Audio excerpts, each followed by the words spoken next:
Hey guys, what's up? Welcome back to another video. Today's video is going to be on will the Great Lakes see a lot of lake effect snow this year, 2017-2018. And the lake effect snow season has already started, but there's still plenty of time to make a video like this because the season is just beginning. And it's already ahead of above average, the lake effect snow season, because Upper Peninsula of Michigan, they have already seen a lot of snow from lake effect. I think one location has already seen 13 inches, which is quite ahead of time.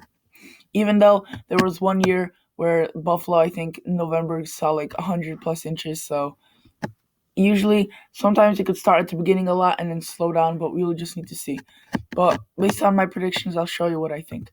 But first off, we need to see how does lake effect snow form and what are the ingredients necessary for it, and if we will have the ingredients necessary for it this winter.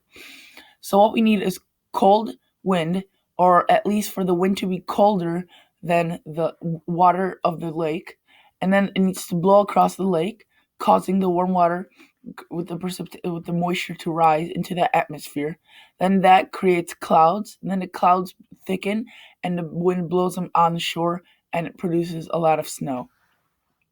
And yeah, again, one example of producing a lot of snow is the Buffalo event that happened, I think, 2013, and that dumped over 100 inches of snow in one location. So first, we need to look at the probabilistic ENCO outlook, whether we'll have the cold winds blowing across the lakes. And La Nina is predicted according to the ENCO. And what does a La Nina mean? A La Nina usually means cold weather or colder weather across the northern half of the United States, and warmer weather across the southern half of the United States. Even though this graph doesn't show it, it's usually colder. There's a lot of cold fronts that pass through the Great Lakes during the season.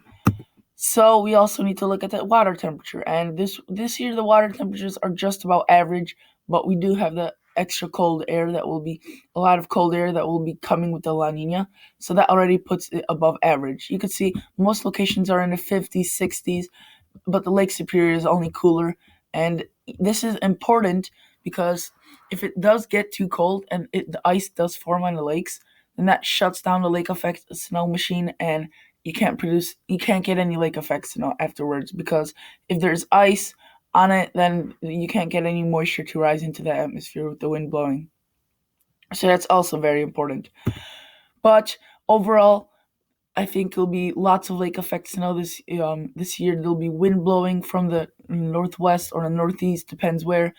And I think there'll just be a lot above average lake effect. So I decided to split it up, which lake will see the most out of all of them, and like one by one. And I think Lake Superior will see the most lake effect because they have already seen a lot of it.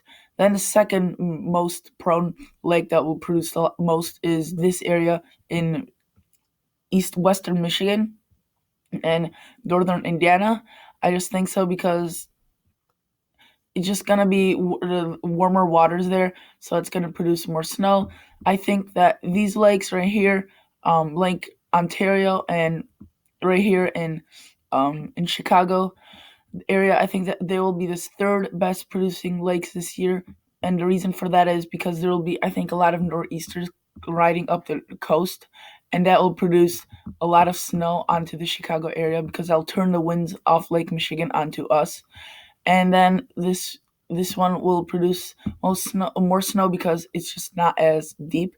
I mean, it's not as shallow as Lake Erie, which is last place because it just freezes up the quickest, and that's pretty much the main reason why.